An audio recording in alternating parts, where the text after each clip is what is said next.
I'm here today with James Ward, who is the CEO and founder of Marine Resources.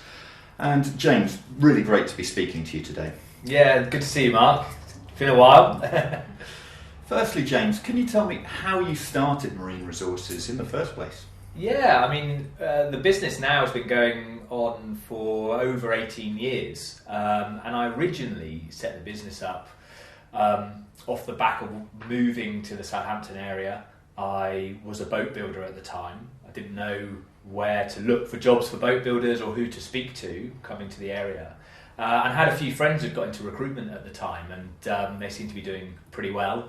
And I was a cocky 21-year-old back then, and I thought, if they could do it, I could do it. And really kind of set the business up from there. Spent a lot of time talking to them about how recruitment works and how to approach it, and I already had a good kind of network of people from, I'm a keen sailor, so I know a lot of people from the industry from that way, and I'd been boat building for a few years, so I had quite a few contacts and that side of things. So I kind of instantly had a bit of a database of people, and it was just a case of getting on the phone and phoning up as many companies as possible.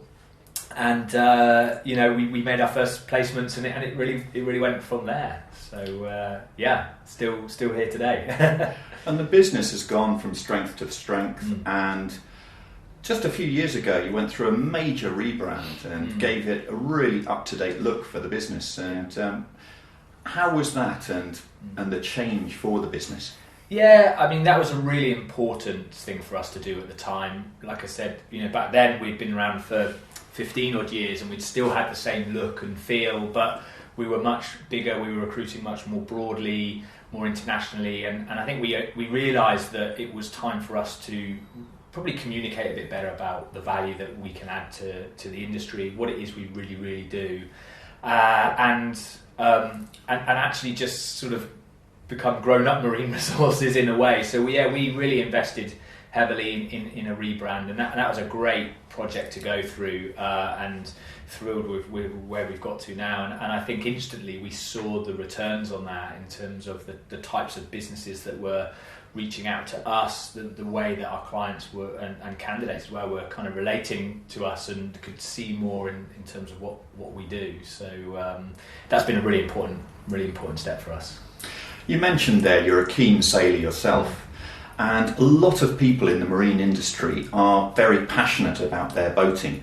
Do you think that's an advantage in the marine industry, or is it something where you need skills from both inside and outside boating? Yeah, I mean, both is important. And for sure, it is an industry which is full of people who are very, very passionate about boating, whether it's sailing or power boating or paddle boarding, and we all have a lot of that in common. However, the industry is probably a bit bigger and broader than maybe people first give it credit for, and there's a huge need for real technical expertise.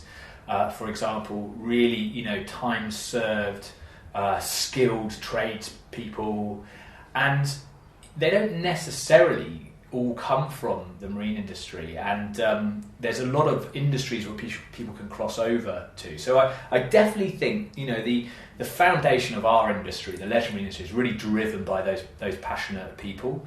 But I think we need to really be very open-minded to the need for very specific skill sets and experience, which may come from people who have never been on a boat, and that's okay as well.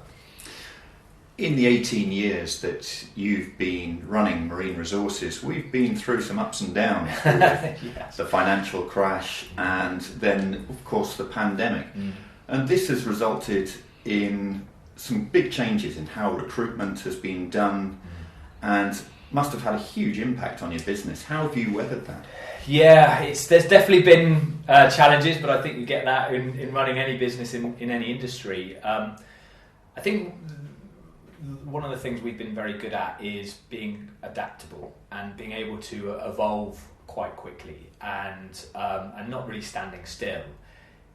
you go back to the financial crisis, for example, there was still people recruiting, but they weren't really outsourcing that. And of course, there was a huge active job seeker market then. There was a lot of people actively looking for jobs. So we sort of evolved the business to become more of a job board rather than a full recruitment consultancy at that time.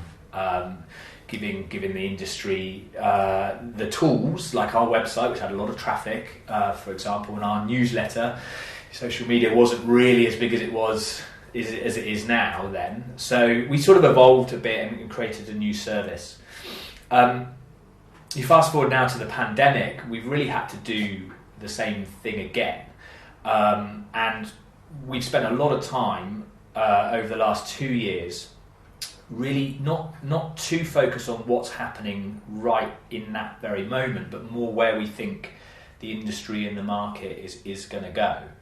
So we've done a number of things in the last kind of year, I suppose, whilst we start to really paint a picture of how things are going to work going forwards. We've worked hard in making it, we're really simplifying what we do to our clients and our candidates. Before, I think Marine Resources was seen as a recruitment consultancy that just recruits into the marine industry. And of course, that's incredibly broad. So we have split the business down into very specific divisions now, which really is driving everything in the business. It's driving everything from the types of people that we hire to work in those divisions to how we package up our services and our products for those different types of companies that are relevant for those divisions. So the 3 divisions now, for example, is the skilled trades, and that's very focused on the boat builders in the industry. The kind of high volume recruitment, usually quite quick turnaround, can be permanent or contract. And we're hiring the right people into the business that can, work at that very, very fast paced, quick turnaround, extremely motivated to work with businesses that need a very fast-paced need. And then the second division is design and engineering and technical, and that style of recruitment is very, very detailed. We're really focusing in that division on attracting people from outside of the industry, whether it's from automotive, aerospace, Formula One. The technology advances in marine are crazy at the moment. I've never known anything like it. And it's a really exciting industry. So they're really focused on the very, very technical positions and finding people outside the industry to come into it. And then the third and final division is sales and marketing and operations. So that is really, the style of recruitment there is very much very people-led. It's very culture-led. It's the people that we are bringing into the business are people that can really recruit on soft skills as well as hard skills, really helping businesses to find people that are going to fit in, not just to be able to do the job, but actually be able to fit into their teams and their cultures.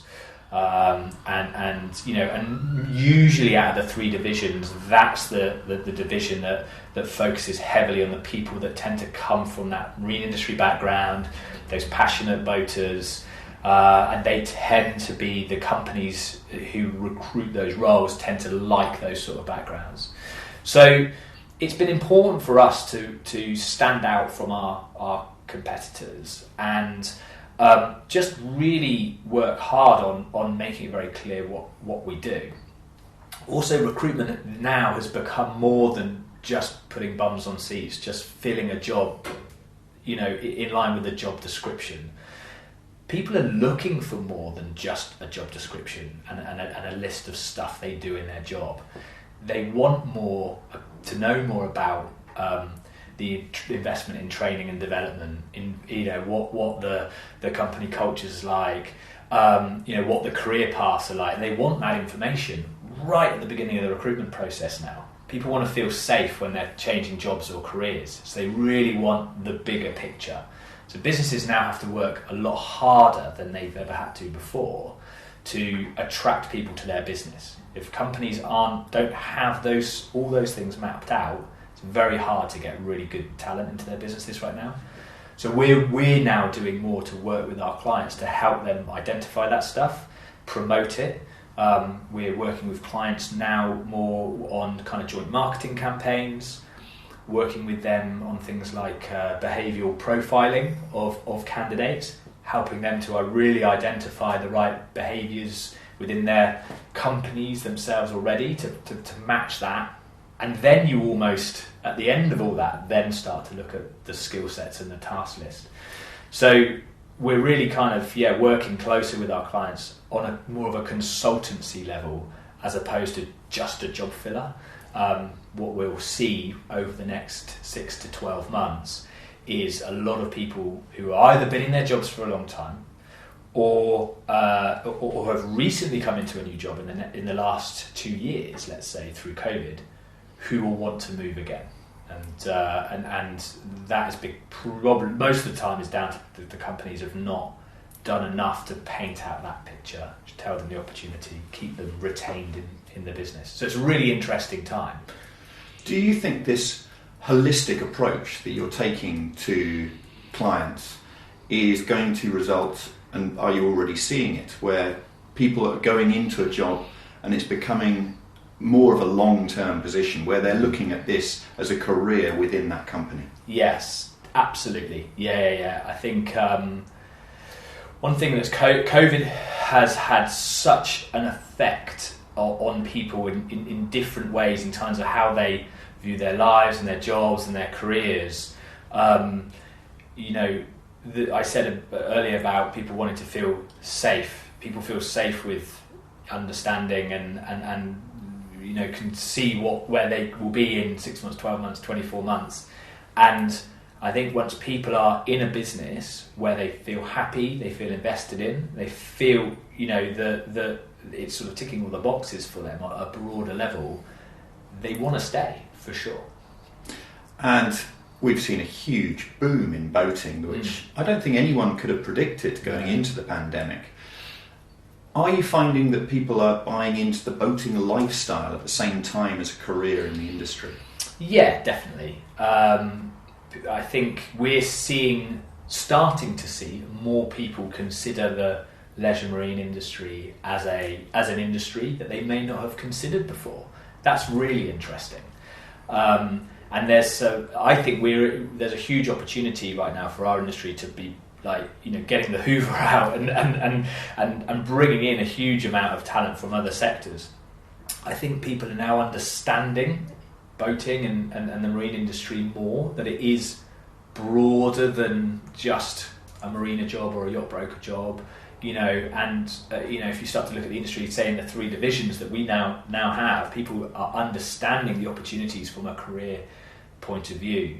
And I think now is the time that we have to really consolidate on that as an industry, kind of get together and really promote our industry as a really viable career option, not just one that you do because you love sailing. So there's definitely a newfound interest in boating, and that's having a knock on a newfound interest in coming into the industry. And especially with engineering, with green tech, electronics and materials, the changes have been phenomenal as to what has happened just in the last 12 months. Yeah. This must be attracting people from outside of the regular boating sector, but is there a skills shortage there right now? With no doubt there's a skills shortage. There's just a shortage of people wanting to fill the roles in general. With so much new technology and advances in technology, there's naturally a skills shortage because it's new to everybody. So it's about understanding what are the transferable skills. I think right now the marine industry, or the maritime industry actually, is with the advancements in anything from electronics to emission reducing technology for ships to foiling watercraft. It's an exciting industry right now, and we're on this huge curve of very, very cool stuff where maybe other industries, granted they may have sort of been doing some of this stuff already, so they're more fine-tuning a lot of technology. We're in this kind of pioneering first ever sort of advances in a lot of technology, and that's really exciting. But we have to make it very attractive for people to join the industry. We can't just rely on the fact they'll like sailing and that's what will bring them in. We have to look more closer at what's the viable career opportunities as well as that kind of passion bit, because the passion bit will only fill a small percentage of the roles.